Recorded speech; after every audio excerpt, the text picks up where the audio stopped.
Hi, I'm Tanya. This is Kaiser, and welcome to Transformative Joy, a different kind of tarot, where I seek to get messages that will inspire us, encourage us, tell us what we need to know, um, kind of self discovery on a collective sense, so to speak, and pet a kitty.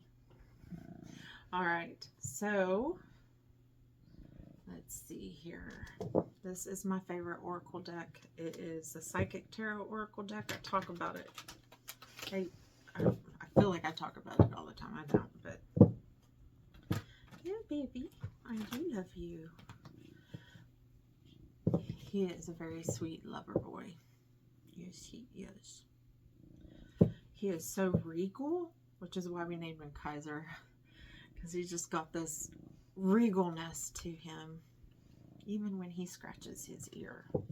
All right, so talk to us today. What will help us today? When someone's listening to it, no matter what it is, right?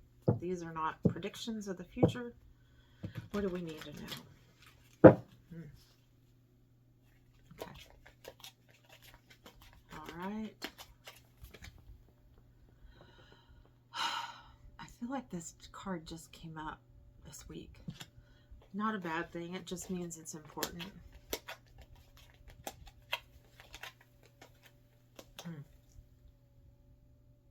Base chakra. Oh, okay. So here's what I just noticed. Look at the color emanating from his back.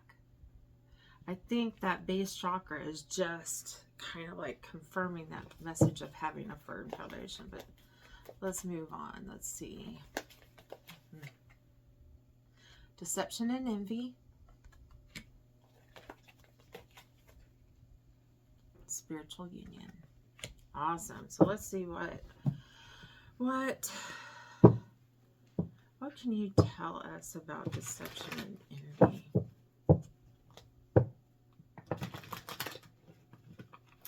What do we need to know? Let's see, what do the cards have to say? And when I do that, it's because sometimes when I'm asking questions or pulling cards, I get this tingly sensation. I don't know what, it is what it is. I try to listen to that. Sometimes I feel like it's a confirmation I'm asking the right question or picking the right card. What do we need to know? Okay. Please, let's see. Which one? Not that one. This one, yeah. Seven of Pentacles.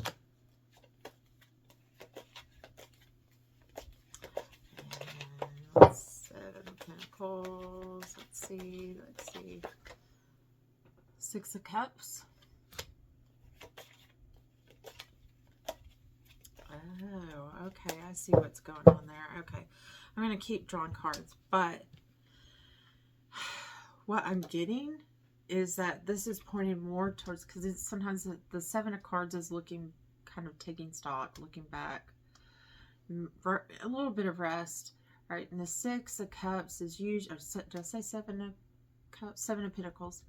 Six of Cups is like memories of the past, nostalgia, referring to your childhood.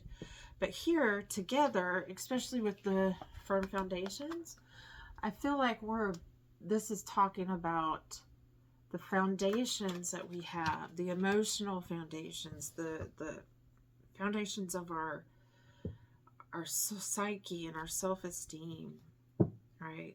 Just kind of like underlining that card, if you will, that firm foundation. So what do we need to know about the firm foundation? Let's see, what do we... Seven of Cups. All right.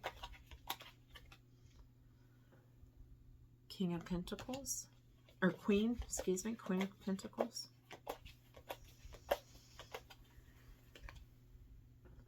Page of Cups.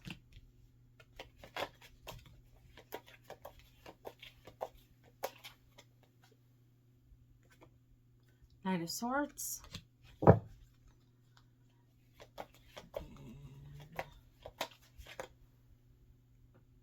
And Eight of Pentacles.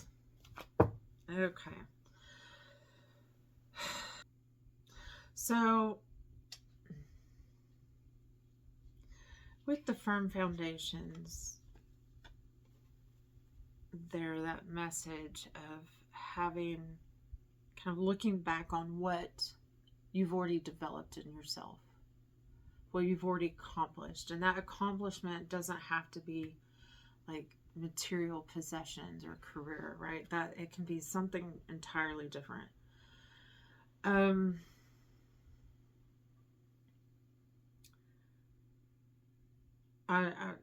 The Seven of Cups here with the Eight of Pentacles, I feel like it is, I'm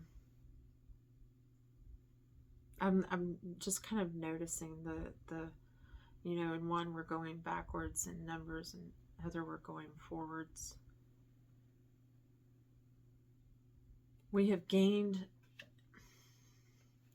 learned a lot, right?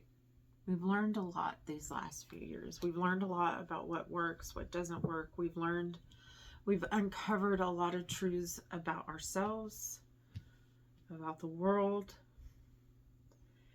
And a lot of it has been, you know, a surprise, like that little cup, or the little fish in the cup. We've had a lot of surprises, not all of them great. You know, a lot of things have been exposed that are not pleasant, right?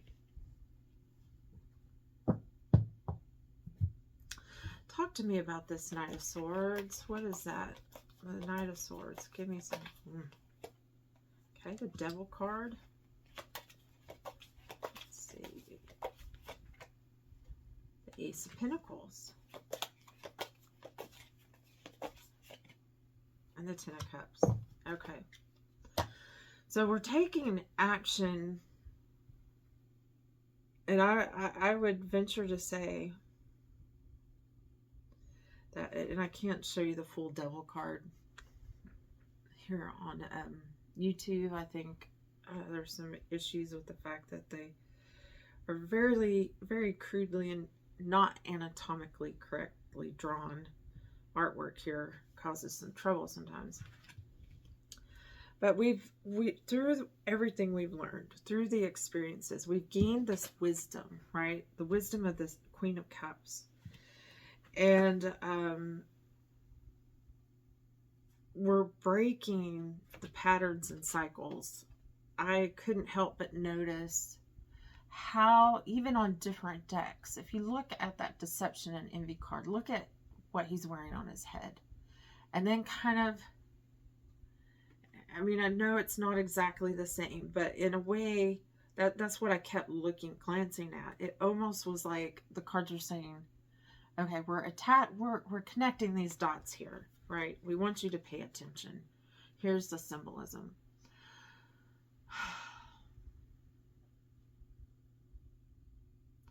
We're breaking these cycles, right? Through the wisdom we've gained, through the action that we've taken. And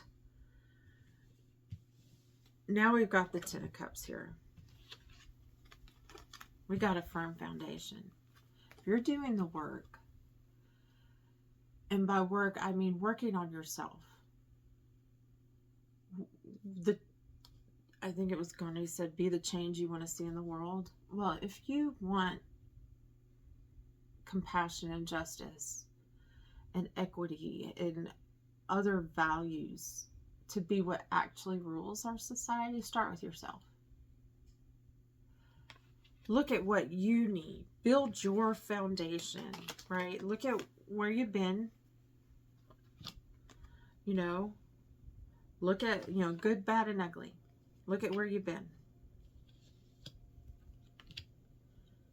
And make that change. Be the change you want to see. That keeps popping in my head. Be the change you want to see.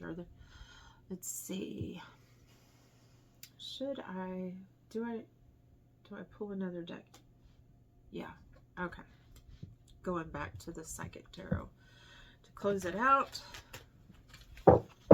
see, what do you have to say? What? Let's look a little deeper into this. Okay, so we built the firm foundations, or that's what we're being asked to do. Is to ensure that what we want to see, that we're doing that. You know, I feel like I don't have a religion per se. I do believe that there is some kind of unifying force, right? I feel like we are all connected, that we are way more connected than we think we are. And I feel like stepping back into nature, meditating, reevaluating, right? And mastering yourself, mastering your own emotions, learning, for instance, just as an example, I don't know if I've used this example already, but you know, if in my other 3 videos, but you know how you're in traffic and someone cuts you off, right? And you automatically get really angry and think they're the biggest jerk in the world. That, to me, that's like that's something we've all kind of experienced. So I've used that example a lot, because it was also one that I could always tell how ungrounded I was based on how angry I got while I was driving. And so that's something that in my own life I want to, you know, and I have, and I do try to remind myself that I don't know what other people are going through. I don't know if that person got the worst news in the world moments ago. I don't know if they're rushing to the hospital to say goodbye to a loved one. I do not know, so I cannot say they're a jerk. I just know they cut me off. So instead of reacting from a place of, I do think I mentioned this, yeah. Instead of reacting from a place of anger or just a limited view of things, I feel like Spirit is asking us to step a little outside of ourselves, to master our emotions, right? And do the work so that we do bring that love into the world, right? We are unified with Spirit. That to me, joy comes through connection.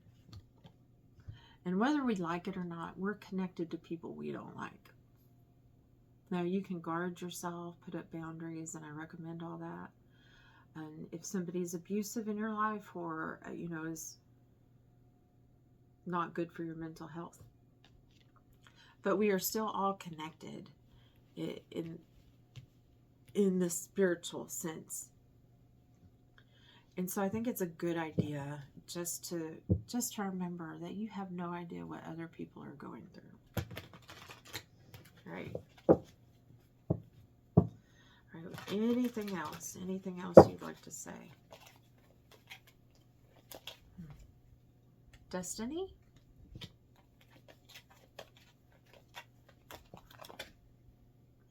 Positive movement forward? I like getting that card. Who wouldn't? And moving on.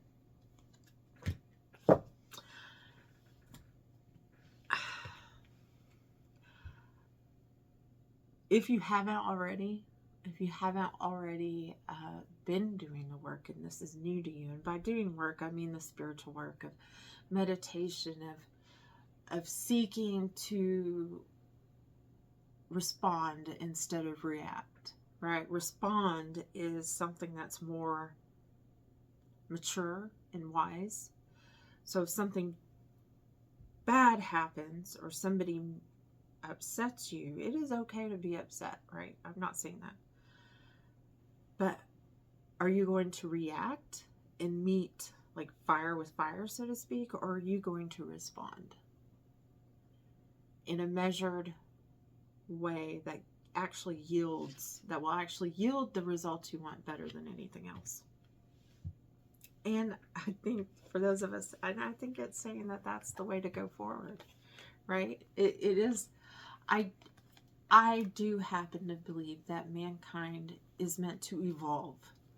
And I'm not necessarily talking about DNA changing, like evolve in the biological sense. I mean, in the spiritual sense, in the societal sense. You know, there was a time when we thought that people who had epilepsy were, you know, somehow had let the devil in, right? And now we know we have evolved, we have grown understanding, we have the science, we understand now, and we can respond with compassion. And if you're a doctor, with medicine and therapy, whatever it might be they need. And I feel like that's what Spirit is urging us to do. That's our destiny, right? This is our destiny. This is what we're moving on from.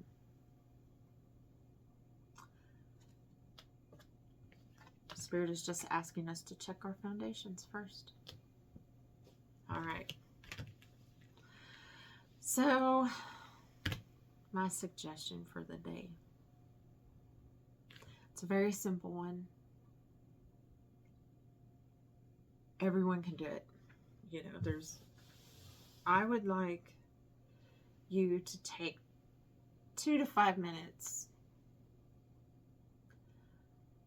and focus on your breath.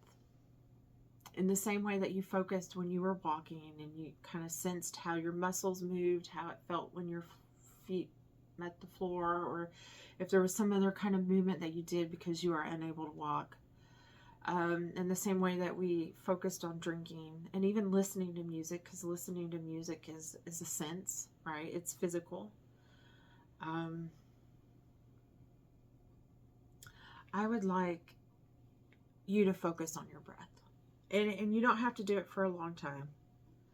I just want you to get used to that feeling. Now, if you are somebody who is used to meditating or breath meditation, then this won't be new for you, and I encourage you to do it anyways, right? It's like a good thing to do every day. But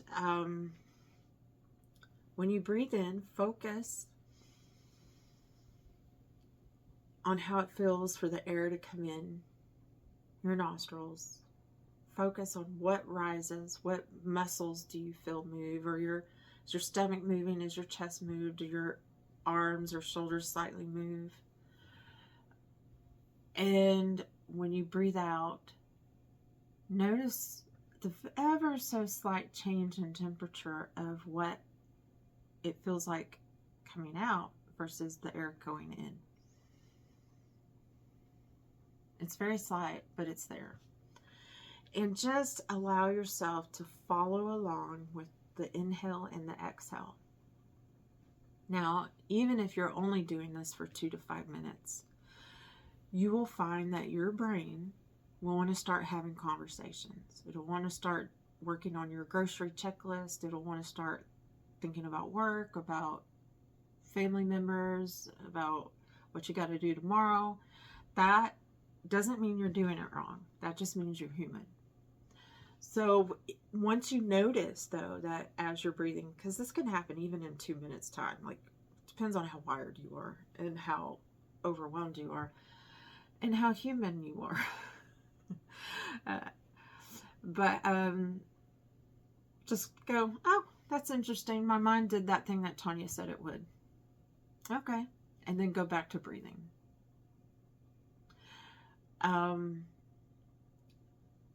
And we're gonna build on that, but I kind of want you to get an idea of what that feels like and get used to the fact that you are not, when you breathe and you do any kind of breath meditation, you're not going to be void of thought. I had an image of Patrick, you know, from SpongeBob. When I said that, that's why I laughed. I had that image of Patrick Star floating through my head when I said void of thought. So we're not Patrick Star. But it's just normal and it's natural for that to happen. All right. Well, I hope that today, through the rest of your day, you meet yourself with compassion. If you begin to feel overwhelmed and you have that moment of panic or, oh my God, what I just heard on the news was too hard to hear, stop, focus on your breath, remind yourself of who you are and where you are in the moment. If you have to, walk around and focus on what it feels like to be breathing. If you're eating or drinking something, focus on that. Just give yourself a chance to reconnect to your body and to take a moment to breathe so that you can deal with it. All right. I'm so glad you're with me. I hope that this was helpful. If it was, don't forget to like, subscribe, share, comment. Let me know how things are going for you. Have a great evening.